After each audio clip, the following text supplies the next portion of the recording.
신속통합기획 후보지로 선정이 된 구역이라고 합니다. 여기를 매수해도 괜찮을지 의견을 여쭙습니다. 서계동에 있는 이 근생을 사게 되면은요, 큰 문제가 발생될 수 있습니다. 충분히 이제 한 1억 중반으로도 가능한 지역은 있거든요. 제가 좀 적극적으로 추천드리고 싶은 방법은, 안녕하세요 닥부님, 마포구에 거주 중인 50대 초반 주부입니다. 저희 가족은 마포에 신축 아파트 한 채를 보유하고 있고요. 일반 직장인 외벌이 가정이라 투자금의 여유는 많지 않습니다. 직장 다니고 있는 세대에 분리된 성년 자녀 이름으로 이제 투자하려고 하고요. 가용 현금은 1억 중반 정도 될 것 같습니다. 지역은 용산을 보고 있는데 1억대로 가능한 물건은 빌라는 어렵고 근생만 가능하다고 부동산에서 서계동 한 곳을 추천받았습니다. 매매가는 3억이고 작년에 여기가 이제 신속통합기획 후보지로 선정이 된 구역이라고 합니다. 그래서 여기를 매수해도 괜찮을지 의견을 여쭙습니다. 라고 이렇게 말씀을 하셨고요. 용산이라고 하는 지역을 고르신 거는 굉장히 잘하신 것 같은데, 서계동에 있는 이 근생을 사게 되면은요, 큰 문제가 발생될 수 있습니다. 지금 뭐 결론만 우선 말씀드려 보면은, 근생이라 그래서 다 입주권이 안 나오는 것은 아닌데, 지금 서계동 같은 경우에는 근생을 만약에 사게 된다라고 하면 현금 청산의 가능성이 굉장히 높은 지역이에요. 그래서 절대 사시면 안 돼요. 그래서 뒤에 좀 그 이유에 대해서 제가 설명을 한번 드려보도록 하겠습니다. 이 지역을 말씀하시는 거예요. 모르시는 분도 있기 때문에 좀 설명을 드려보면은, 서울시에서 이제 용산구 서계동 등 신속 이 통합기획이죠. 후보지 25곳을 선정을 했습니다. 발표가 이제 작년도 말에 이렇게 있었고요.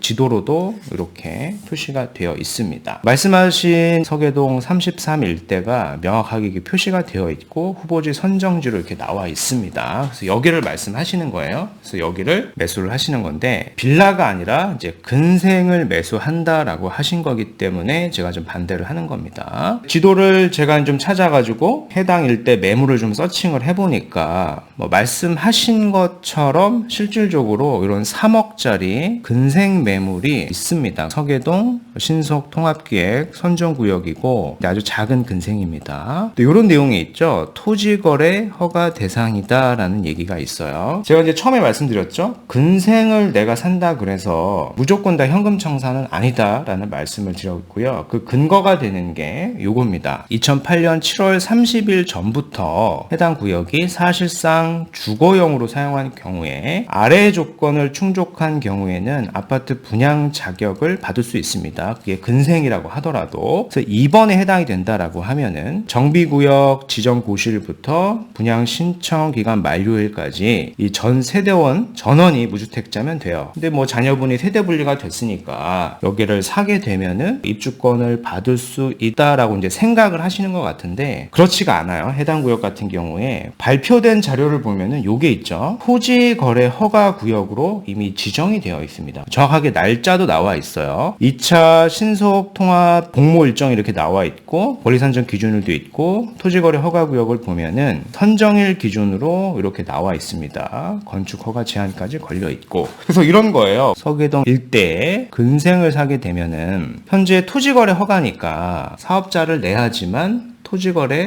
허가를 받을 수가 있습니다. 사업자를 낸다라고 하는 거는 기본적으로 사업의 목적이지 주거의 목적이 아닙니다. 그렇다는 얘기는 뭔가요? 주거의 목적이 아니기 때문에 사업자를 내서 서계동 일대 근생을 내가 투자를 한다라고 했을 때 여기는 사게 되면 현금 청산되게 됩니다. 본인 스스로 나는 주거용이 아니다라고 인정을 하고 토지거래 허가를 받게 되는 거죠. 절대 해당 구역을 매수하시면 안 된다라는 의견이고, 부득이 내가 지금 한 1억대 정도이고 투자금이 많이 없는데 이제 용산을 사야 된다라고 하면은요, 지금 토지거래 허가 구역으로 묶여져 있지 않은 지역에 근생을 사게 되면은 사실 뭐 사업자를 받지 않아도 되겠죠. 지금 토지거래 허가를 받지 않아도 되기 때문에 그런 구역은 사시게 되면 나중에 구역 지정이 됐을 때 입주권은 받을 수가 있습니다. 이번에 조건을 이제 충족을 한다라고 하면은. 근데 뭐 현재 이제 자녀분의 나이가 정확하게 어떤지는 잘 모르겠습니다만 아마 이제 취업을 했다라는 얘기는 20대 2020년대 한 중반에서 한 후반 정도 됐을 텐데 이거를 분양 신청까지 세대전환의 무주택을 유지하는 게 좀 굉장히 좀 어려운 부분이에요. 그래서 가능하다라고 하면은 이 근생 매물보다는 빌라를 사시는 게 맞고요. 자금이 부족하다라고 하면은 지역을 좀 더 넓혀 보시면 됩니다. 충분히 이제 한 1억 중반으로도 가능한 지역은 있거든요. 제가 좀 적극적으로 추천드리고 싶은 방법은 특례보금자리론이 되지 않습니까? 어차피 세대 분리도 되어 있고 주택이 없을 테니까 이제 서울시 내에서도 보면은 5억 정도 대출을 받아가지고 자기 자본이 한 1억 5천이니까 6억 5천 정도의 아파트를 살 수 있을 거 아닙니까? 그래서 이런 아파트를 가격이 많이 떨어진 지역을 사는 게 사실 더 옳은 결정이 될 것 같아요. 제가 정리해드린 내용을 좀 생각을 한번 해보시고요. 여튼 서계동 일대의 근생 매물을 사업자를 내서 매수를 하게 되면은 사업의 목적이 주거의 목적이 아니기 때문에 현금 청산될 수 있다라는 겁니다. 그래서 절대 매수를 하시면 안 돼요. 부동산에서 이제 추천을 뭐 그렇게 해준 것 같은데 명확하게 알고 투자를 하셨으면 좋겠습니다. 굳이 내가 이제 근생을 해야 된다라고 하면은 용산 내에도 토지거래 허가구역이 아닌 데를 매수하게 되면은 이 2번에 요건을 충족했을 때 향후에 이제 입주권은 받을 수가 있다라고 좀 정리를 해드리겠습니다.